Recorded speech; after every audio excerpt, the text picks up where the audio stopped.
Our second ever limited character, Yuki, is here. Or, well, she's not limited because they all go straight into the standard banner. So what do we call them? Well, the newest addition to the roster is Yuki nonetheless. She is a striker that excels at AoE damage and that really benefits when you have teammates that can help her specifically draw her cards from the deck. During the live stream yesterday, I got a lot of questions. Hako, is she worth it? Like, what do I think of her? So you know what? Let's put it in print and let's talk about it. Hello everybody, my name is Hako, welcome into the channel. Today, let's talk about Yuki. So, from what I've seen from the community and the people that I've interacted with, there seems to be kind of a lukewarm response when it comes to Yuki. I kind of get a feeling that people were expecting a little bit more, maybe we're expecting her to be stronger. I've seen people compare her to Mei-Lin with the conclusion that, Mei-Lin smokes her. I've also seen some comparison with Haru that, she has to do a very simple combo. She has to jump through 10 hoops to get a sliver of the damage. So, before we move on, I'll assign a score, like an overall score, what I think of Yuki, then I'll explain more why I think so. And now, my scoring works like this. If it's a 1, it's complete dog water, like don't waste your pull. If it's a 10, we're talking a meta-defining unit that you should perhaps consider going out of your way to pull. But also, big caveat, always pull with your heart. Especially in Chaos Hero Nightmare, you can make any character work, even if they're, one of the weaker character tier-wise. With enough investment with their intended teammates, you can make that character be broken. And also as a benchmark, I'd put Kalip and Mei-Lin at a 9 out of 10 currently. With that in mind, where would I put Yuki? I'm willing to put Yuki at a 7.5 out of 10.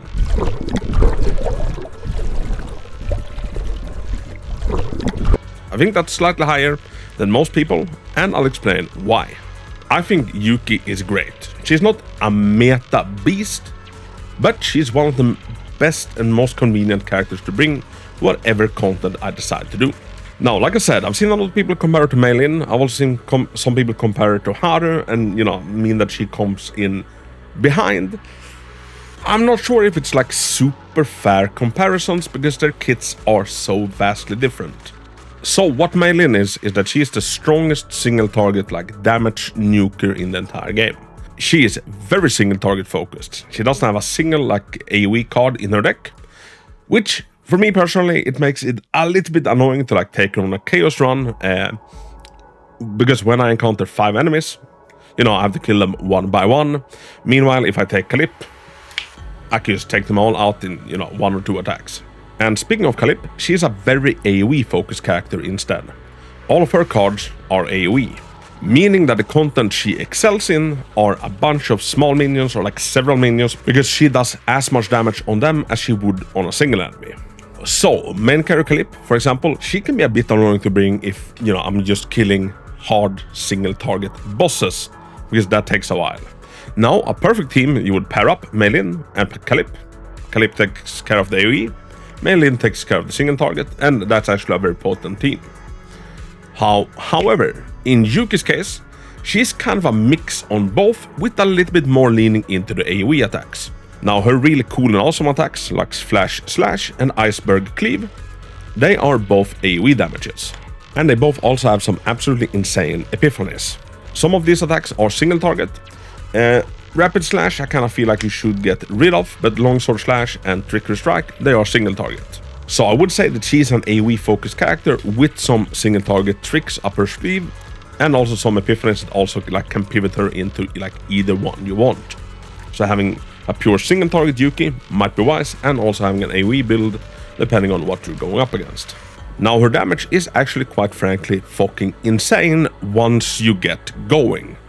She's a bit slow started in any sort of run, and we're a lot of people like starting out with the game. We might not have the best memory fragments, etc. And I feel like she's a character that scales very well with investment. When you've been able to like unlock her full potential tree, starting upgrading it, like getting decent stats, etc. A lot of her attacks, they hit twice, or like with epiphanies, we can make them hit twice. So if those attacks crit, it's extra good. She's a very crit-focused character, and if you don't have a substantial amount of crit chance, like, you're losing out on a lot of her potential. She is also quite a teammate-dependent character. So how Yuki works is that she has a special thing called Inspiration. And Inspiration says, when this card is moved to hand by ability, Activate Inspiration excludes draw at the start of the turn. So basically, if you for any reason whatsoever ends up drawing from your deck and you draw one of Yuki's cards, an additional thing will happen. Flash Slash, for example, reduces the cost of this by 1, so this becomes a 1 AP cost, if we somehow manage to draw the card. Important to note is like, just the cards you get dealt every round, they don't count for this. It has to be something that makes you pull out of the deck. Which is why certain characters are so good with her. Basically, we want anything with card draw, and for that we have some options. Cassius is a very good option. With Cassius you can play her best cards, hopefully with Inspiration already, and then just pick it back up. Joker is a phenomenal card for this, and so is Shuffle. If you're drawn a full hand, you throw that hand, then you draw a new hand. Any Yuki cards that you end up drawing because of that, they will have their Inspiration active. So Cassius is one of the absolute best teammates for her. Another really good teammate that is featured on her banner is Nia. Nia is also good at like doing card draw, discarding hands, pulling cards, etc. She's a fantastic teammate. And this is also the thing with Yuki. She needs a character like this in order to like really shine. Because the cards themselves, they are like base kit, slightly under okay, but with Inspiration they actually like become good cards. So if you don't have the teammates like back up and make sure that the Inspiration is happening, you know, she's gonna feel very lackluster. And this problem scales exponentially to like the better epiphanies you have, so like the Inspiration actually does more stuff. Flash Slash, for example, it does an extra hit on the middle one, which is fantastic. And how ego dependent is she? Ego number 1 is not bad, but a little bit middle of the road. One of the better ones is the Ego 2, Awakening Memory. At the start of battle, activate the Inspiration for cards of this unit drawn at the start of the turn for 2 turns. So basically for the first 2 turns in combat, you will get Inspiration like just from getting your hand like every turn. This is a good one. I wouldn't say like it's like needed to enjoy her, I obviously don't have it. But it does help out a lot, especially if you're lacking teammates that helps her draw her cards. So am I disappointed in Yuki? Was I expecting more? I think I'm just used like from other gachas that like whatever new shiny unit comes out, that they just smokes anything existing. This is what we call power creep, children. And like, you know, we haven't seen that here in this game with Haru and like now with Yuki. Instead, they're good characters at what they do, but you know, they slot in behind characters that was with the game at the release. And mind you, these are my impressions after a day of extensively playing her. So you know, my feelings and thoughts about her might adjust. But as of right now, I would maybe put her as the 3rd strongest character in the game. Meilin, Kalip, and then Yuki. And this is if we're talking like characters to kind of build a team around. Of course, if you want an excellent sub DPS that, you know, helps with card draw and doesn't eat up basically any AP, you know, Veronica is the GOAT, but like they are not really gunning for the same position. So like as main stars of a team, I said Meilin, and I'd say Meilin and Kalip has Yuki beat, but after that, I would probably slot in Yuki from my experience so far.